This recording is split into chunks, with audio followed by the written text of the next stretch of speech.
Ayan guys, buti pa tong batang musmus na to, naghanap buhay. Pinagbintahan niya ako nito.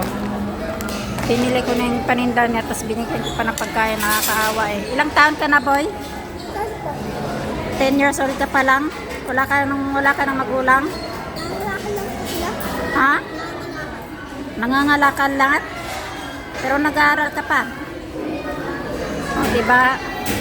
Kawawa yung mga batang ganito, naghanap buhay na, batang-bata pa, nanglilimos sa kalye or kung ano ginagawa para na makakain. Pero yung mga anak mo, ginagawa mo ng lahat-lahat.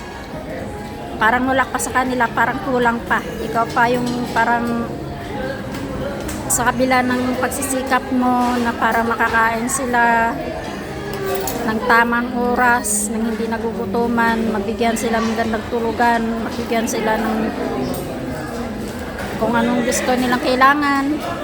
Tapos mapag-aral sila sa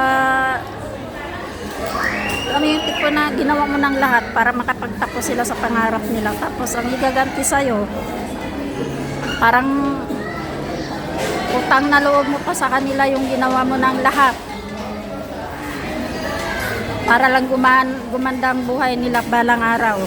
Yung ganitong bata nakakadurog ng puso kasi sila na nga yung tumutulong sa magulang, sila pa yung parang naging mature na ba. Kaya nakakaingit yung ganitong mga bata. Kaya binili ko na nga yung ano niya, lahat ng mga paninda niya kasi naawa ko. Magulang daw niya, mga ngalaka lang. Ayun lang guys, sinishare ko lang yung sama ng loob ko sa mga anak ko kasi pagkatapos mong gawin ang lahat para sa kanila, parang ang kinalabasan parang may kulang, laging may kulang. Yun lang, salamat guys, sana may manood nito sa video na to, sana may makatulong din nito sa bata na to, sobrang nakakaawa. Nag-aaral ka pa, baboy? Nag-aaral ka pa, di ba?